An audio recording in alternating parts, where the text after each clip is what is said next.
না, এমনকি তারা উত্তেজিত অবস্থায় কথা বলতে থাকে। নোমানি ভাই এখানে আছেন, তিনিও কথা বলবেন। সংক্ষিপ্ত কথা হলো, আমরা আগামীকালকের প্রোগ্রাম স্থগিত করতেছি না। ইনশাআল্লাহ আপনারা দুবরা, পূর্বদলা এবং দুর্গাপুরের সমস্ত জনগণ যে যেখান থেকে পারেন আগামীকাল আমার মাদ্রাসায় আসবেন। ইনশাআল্লাহ আমরা এই শিরিকের আস্তানা ইনশাআল্লাহ উৎখাত করে দেব। ইনশাআল্লাহ রাজি আছেন তো? ইনশাআল্লাহ। জি আলহামদুলিল্লাহ, যেহেতু আপনারা সারা দেশবাসী এবং পৃথিবীর পথ থেকে রফিকুল ইসলাম মাদানী সাহেবকে চিনেন, তো ওনার সম্মানার্থেই আমরা সকলে চেয়েছিলাম, যেহেতু ওনার বাড়ি লিটিরকান্দা এবং এই লিটিরকান্দা পাগলাবাড়ির যে মাজারের কারখানা, যেখানে সেজদা হয়, যেখানে গান বাজনা হয়, যেখানে উদ্দাম নাচানাচি হয় মেয়ে ছেলের, যেখানে আপনার এই সব ধরনের নেশা অবৈধ কাজকর্ম চলে এবং এলাকার ছেলেগুলো এখন নষ্ট হওয়ার পথে, যুব সমাজ, অসংখ্য যুব সমাজ এখন নষ্ট হইতেছে। তো এই পরিস্থিতি যেখানে আল্লাহকে বাদ দিয়ে এদেরকে মানুষ শিরিক করে, এদের কাছে মান্যত নিয়ে আসে, আমরা চেয়েছিলাম রফিকুল ইসলাম মাদানী সাহেবের মাধ্যমে, উনি যেহেতু সম্মানী মানুষ, ও সম্মানের সাথে সকলকে নিয়ে আমরা বসছিলাম। বসার পরে উনার যে সম্মানটুকু এটা উনারা এখানে প্রদর্শন করে নাই, উনারা উনাদের বাতিলের পক্ষে মজবুত আছে। যেহেতু উনারা বাতিলের পক্ষে মজবুত, সেই হিসাবে উনার যদিও তারা আত্মীয়তার ভিতরে অনেক সম্পর্ক আছে, কিন্তু উনি মাশাআল্লাহ এই সিদ্ধান্তে অটল যে এইখানে আত্মীয়তার সম্পর্কের সাথে ইসলাম সবার আগে। দুইটা গ্রুপ হয়েছে, একটা ইসলামের পক্ষে, একটা ইসলামের বিপক্ষে। এখন ইসলামের পক্ষে শক্তি যারা আছি, যারা আমরা ইসলামকে ভালোবাসি এবং চাই শিরিক বেদাত এই সমস্ত নেশা মাদক মুক্ত দেশটাকে গড়ার জন্য, এই রক্তে কেনা বাংলাদেশটার মধ্যে যাতে করে আর এই সমস্ত অপকর্ম না হয়, এই সময় গোটা আমাদের নেত্রকোনা, পূর্বদলা, ধুবাউড়া, দুর্গাপুর আশপাশের যত এলাকার মানুষ আছে, আগামীকালকে জুমার নামাজটা আমরা রফিকুল ইসলাম মাদানী সাহেবের মাদ্রাসায় পড়ব ইনশাআল্লাহ।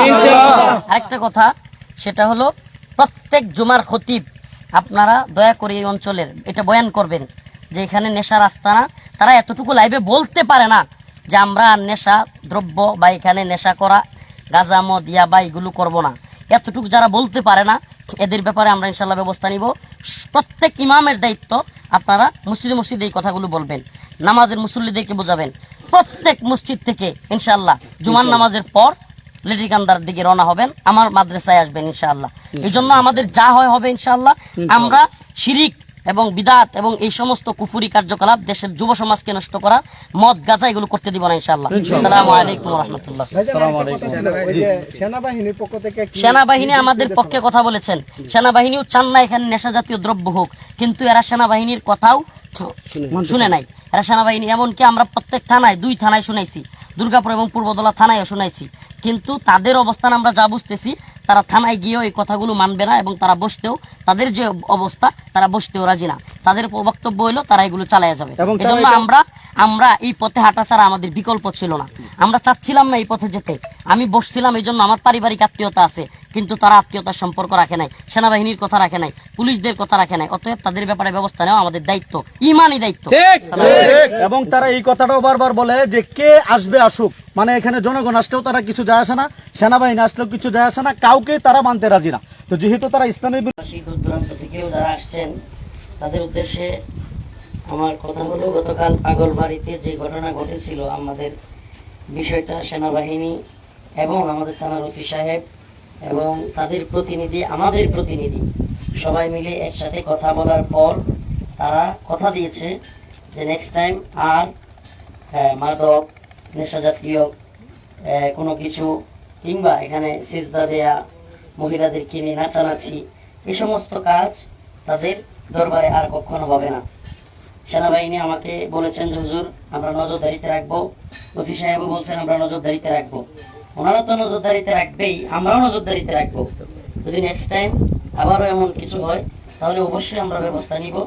এখন যারা এসেছেন, যেখান থেকে এসেছেন, আপনারা চলে যাবেন। আলহামদুলিল্লাহ, এটা একটা সুন্দর সূরা হয়েছে।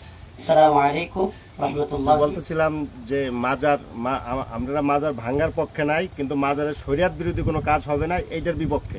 শুনেন, আমরাও আসলে কোনো জায়গায় ভাঙচুর হোক, কারো উপর হামলা হোক, সেটার পক্ষে না।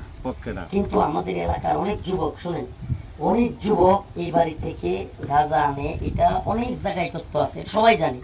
এমনকি দূর দূরান্ত থেকে গাঁজা খোর যেগুলো আছে, এগুলো মোটরসাইকেলে আসে এখানে একটু পিকনিক নেওয়ার জন্য, গাঁজা খাওয়ার জন্য।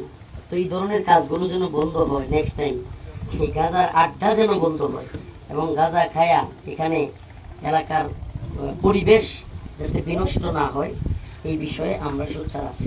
না, আপনাদের বিষয়টা হলো যে এলাকার শান্তি এবং এলাকায় মাদক মুক্ত এবং স্বৈরাত বিরোধী কর্মকাণ্ড থেকে যাতে এলাকা বিরোধী থাকে, এইটাই আসল বিষয়। আলহামদুলিল্লাহ, এটাই আমাদের বিষয়। আমরা কারো উপর আক্রমণ করা কিংবা কেউ ক্ষতিগ্রস্ত হোক, সেটা আমাদের চাওয়া না। আমাদের চাওয়াটা হলো যেখানে আল্লাহকে বান্দা সিজদা করবে, সেখানে একজনের পায়ে গিয়ে সিজদা করতেছে। মহিলারা, যেটা আপনি বললেন, গোসল করে, এটা আমাদের এলাকা সবাই জানে, মহিলারা গিয়ে গোসল করে জি জি জি। ওখানে কাপড় গত পাল্টায়। বছর আমি দেখেছিলাম এই গিয়া বিষয়টা। মহিলারা এই পরপুরুষের সামনে কপাল লাগে, কোলাকুলি করে। সিজদা করে, কোলাকুলি, আরো যা আছে, নাচানাচি, লাফালাফি, এগুলো করে। তো এগুলো ওরা করেছে, এগুলো আমরা জানি।